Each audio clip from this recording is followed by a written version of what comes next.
Salut les gars, bienvenue dans cette nouvelle vidéo. Aujourd'hui on est à l'Orange Vélodrome, le plus grand stade de Ligue 1 pour un match de foot. On va aller voir l'Olympique de Marseille, plus grosse ambiance de France aussi. Record d'affluence ce soir, plus de 66 000 personnes qui sont attendues. C'est juste énorme. C'est beaucoup plus que la ville où j'ai grandi. C'est beaucoup plus que beaucoup de villes en France. C'est beaucoup plus que beaucoup de choses, tout simplement. On s'attend à une ambiance de fou, il y a déjà énormément de monde. On est seulement 1h30 avant le match. C'est aberrant le monde qu'il y a. Nous on va essayer de faire un tour, prendre quelques plans. On espère un grand match. Là il y a la lutte pour la Ligue des Champions qui est très intense. Il y a un point partout entre toutes les équipes. C'est sublime pour cette fin de saison. Le Montpellier ils sont complètement à la ramasse, donc ce soir s'ils perdent, il y a moyen qu'ils passent en Ligue 2, ça va être compliqué, donc ça veut dire qu'ils vont se battre probablement pour rester en Ligue 1, même si en vrai c'est probablement déjà mort. On leur souhaite en tout cas de faire un gros match et Marseille bien sûr d'être au niveau de ce que cette équipe vaut, c'est-à-dire le top 5 du championnat. Sans plus attendre, nous on se retrouve dans le stade, il y a une bourrasque, et c'est le Mistral je crois parce qu'on est à Marseille et c'est important, et à de suite dans le stade les gars.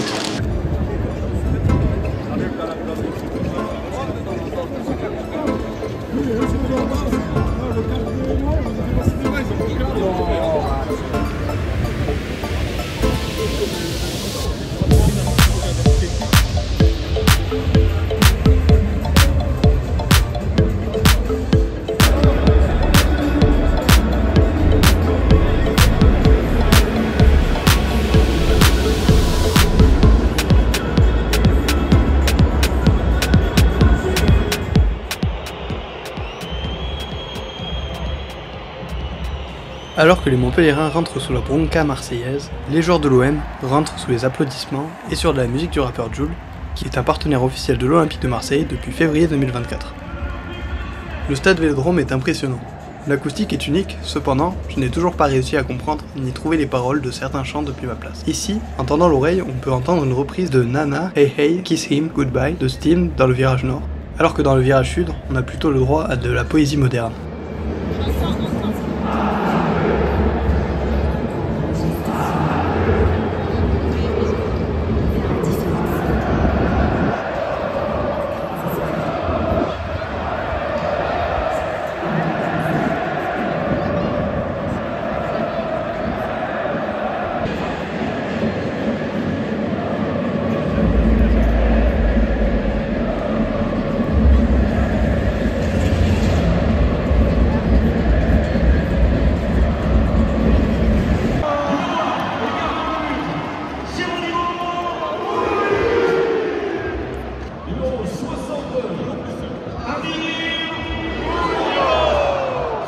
Le tonnerre gronde, les lumières s'atténuent, la brume envahit le virage sud. Mais qui se cache alors derrière cette fumée? À en croire la couleur, ce n'est en tout cas pas le nouveau pape.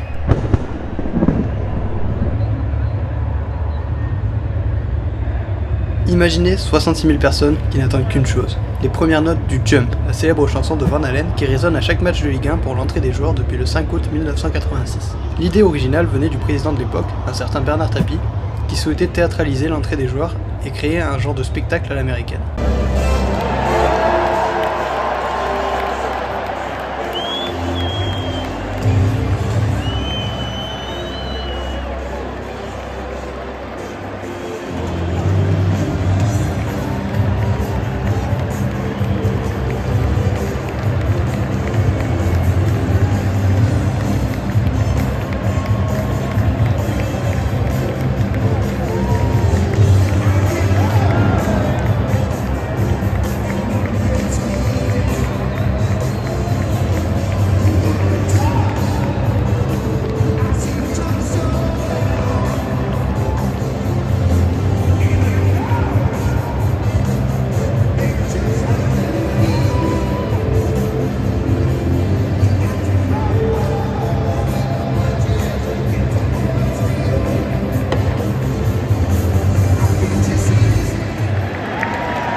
Les supporters sont ravis à en juger les écharpes qui tournent au-dessus de leur tête.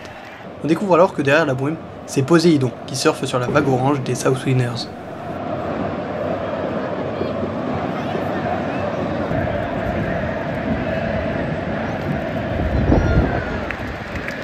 Dans les premières minutes, on peut voir que les supporters sont déjà au rendez-vous. Ça chante, ça saute, ça danse dans le virage sud. On peut même les voir préparer un haut hisse enculé qui est traditionnellement lancé lorsque le gardien s'apprête à renvoyer le ballon après une sortie de but. À force de se montrer dominateur, l'OM va s'offrir la possibilité de concrétiser sa dominance au score à travers un penalty tiré par le deuxième meilleur buteur de Ligue 1, l'anglais Mason Greenwood.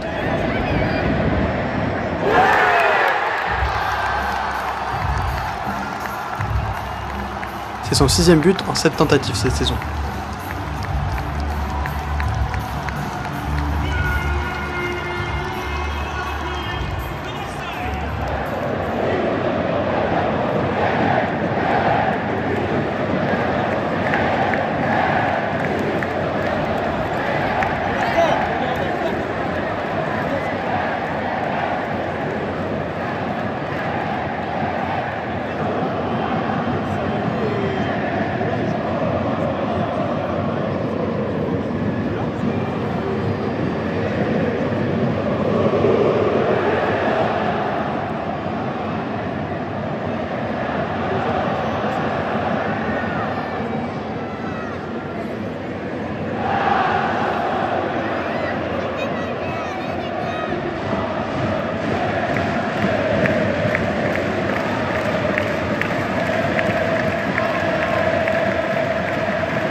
Malgré une première mi-temps pas hyper convaincante, l'ouverture du score suffira aux South Winners pour décider d'allumer une première lumière en fin de première mi-temps.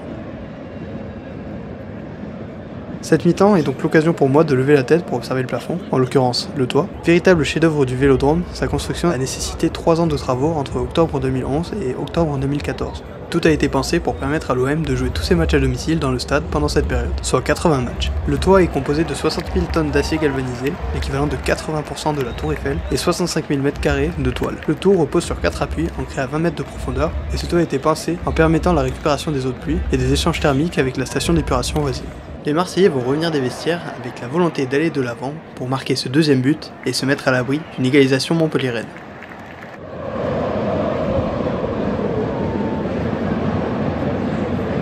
Alors que la fête bat son plein en tribune, les joueurs vont donner une occasion de célébrer aux supporters en marquant le deuxième but de la rencontre.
Là j'ai encore une fois pas compris le chant, mais par contre j'ai vu des mecs qui levaient la main, ça ressemblait à un genre de rituel.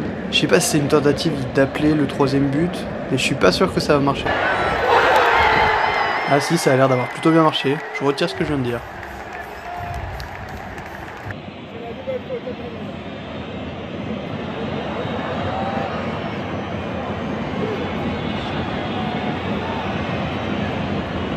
Les Montpelliérains vont commencer à se montrer dangereux, mais finalement c'est l'OM qui va réussir à marquer le prochain but et se mettre définitivement à l'abri en marquant le but du 4-0.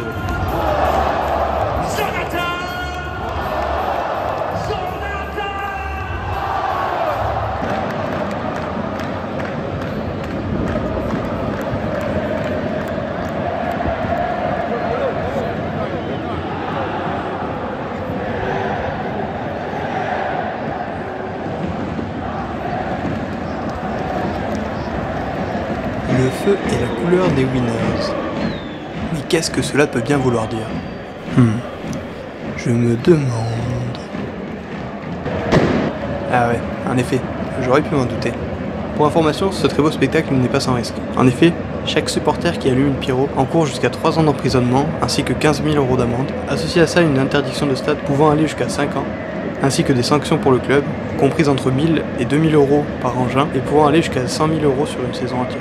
Le club risque aussi une fermeture partielle ou totale de la tribune pour un ou plusieurs matchs, ainsi que s'il y a des débordements graves, un match perdu sur tapis vert. Je remercie les courageux supporters pour leur spectacle du soir et leur souhaite le meilleur pour la suite.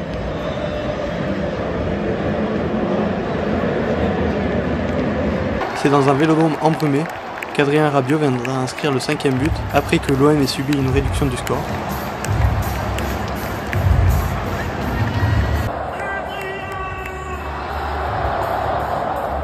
Ce but vient donc sceller une victoire 5-1 pour l'Olympique de Marseille qui reprend donc la 2e place à Monaco et lance enfin son sprint final.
Ça y est, c'est fini. Match unique dans une ville unique avec des supporters uniques. Que demande le peuple? Pas grand chose de plus. Une première mi-temps compliquée quand même, mais après la deuxième mi-temps, c'est plutôt bien passé, ce qui a permis de déclencher un petit peu les supporters. C'était sympa. J'ai les oreilles en feu, mais c'était vraiment cool. J'espère que cette vidéo vous a plu. Si c'est le cas, n'hésitez pas à vous abonner. Moi, je fais des gros bisous et à la prochaine les GOAT.